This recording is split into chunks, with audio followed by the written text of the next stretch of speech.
पारंपरिक पीक पद्धतीला फाटा देत शेतीमध्ये नवनवीन प्रयोग करणे आज आवश्यक झाले आहे। सध्या प्रयोगशील शेतीचे दिवस आहे। जे विकते ते पिकवल्याशिवाय पर्याय नसल्याचे दिवसेंदिवस सिद्ध होत आहे।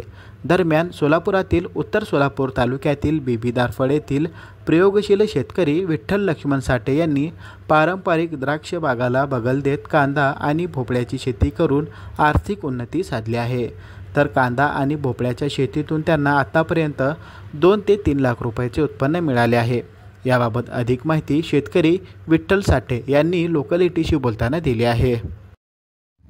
विठ्ठल लक्ष्मण साठे, गाव बेबीदारफळ, तालुका उत्तर सोलापूर, जिल्हा सोलापूर। ही आम्ही भोपळ्याची लागवड करतो। खाली कांदा घेतो आणि वरी भोपळा करतो। ही कसं आहे, कांद्याचं पीक आहे 3 महिन्याचं आणि भोपळ्याचं पीक आहे 6 महिन्याचं। 6 महिन्यात भोपळा लागवड चालू होतो, म्हणजे कांदा निघेपर्यंत त्याचा निमा भरत राहिले येतो। मग तिथून पुढं कसं आपण खात मोजा सोडलं तसं चालतं। त्याला खर्च येतो साधारणपणे एकरी 20,000 रुपयेपर्यंत खर्च येत आहे। ती बी जी बिना मंचिंग पेपर घालता, मंचिंग पेपर घातला तर 40,000 बजेट लागते। त्या स्वरूपात आम्ही आपलं ही करतो सगळं। भोपळ्याची तोड चालू झालं तर 3 महिने चालतो सलग। 2 दिवसाला 1 दिवसाला तोडावं। एक रात्र गेली, एक दिवस कसं आहे, कोणाला वाशीला पाठवा असते, कोणाला पुण्याला पाठवा असते, कोणाला सोलापूर पाठवा असते, त्या पद्धतीने माल काढता येतो। पुणे म्हणलं की इथभर काढावं लागतंय, सोलापूर म्हणलं की हातभर करावं लागतंय। हैदराबाद सोलापूरमध्ये मोठा लागतो माल, बारीक खपत नाही तिकडे। त्या स्वरूपात आम्ही तयार करतो। आता 6 महिन्यात चालू होतो। 2 साल तोडावं लागतं ह्याला। केला 10 रुपये 12 रुपये। कांद्याचं काय गवल ती गवल नशिबान आपल्या। कांद्याचं काय बांधू शकत नाही। कांद्याचं कसं बांधील पीक नव्हतं। कांदा 2-2.5 पिशवी निघतं आरामशीर एकरी। त्याचं किती मार्केट सापडतंय? काय आता 2,000 गहू ना 3,000 गहू आपलं नशीब म्हणायचं। 2,000ला गेलं 2 लाख रुपये कांदे जाते। ती अशी केली तर परवडते। ती बी घरच्या माणसाने कुटुंबाने जटली तर परवडते। सगळेच रोजगार लावलं तर कामाला काही खाली राहत नाही।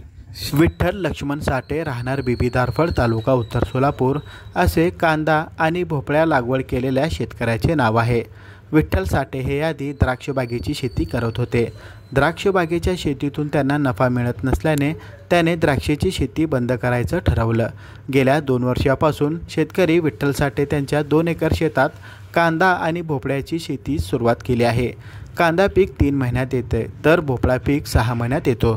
सोलापूर, पुणे, वाशी तसेच हैदराबाद येथे हा भोपळा विक्रीसाठी घेऊन जातात। सर्वात जास्त मागणी भोपळ्याला हैदराबाद येथे आहे। पहिल्याच तोडणीला भोपळ्याला 10 रुपये ते 12 रुपये नग याप्रमाणे दर मिळाला आहे। तर कांद्याची लागवडसुद्धा 2 वर्षापासून शेतकरी विठ्ठल साठे हे करत आहे। कांद्याला बाजारात ज्याप्रमाणे दर मिळतो त्या दराप्रमाणे विक्री केली जाते। गेल्या वर्षी एका एकरात कांदा लागवडीतून 2 लाख रुपये उत्पन्न मिळालं आहे, तर 1 एकर भोपळा विक्रीतून 1 लाख रुपये उत्पन्न शेतकरी विठ्ठल साठे यांना मिळालं आहे। शेतकऱ्यांनी आंतरपीक घेतले आणि घरच्या लोकांनी जर शेतात काम केल्यास शेती खूप फायदेशीर ठरते आणि कांदा तसेच भोपळ्याच्या शेतीला जास्त खत आणि मशागत करायची आवश्यकता नसते। शेतकऱ्यांनी आंतरपीक घेऊन शेती केल्यास नक्कीच फायदा होईल, असे शेतकरी विठ्ठल साठे यांनी सांगितले आहे। Irfan Patel, news 18 local, Solapur.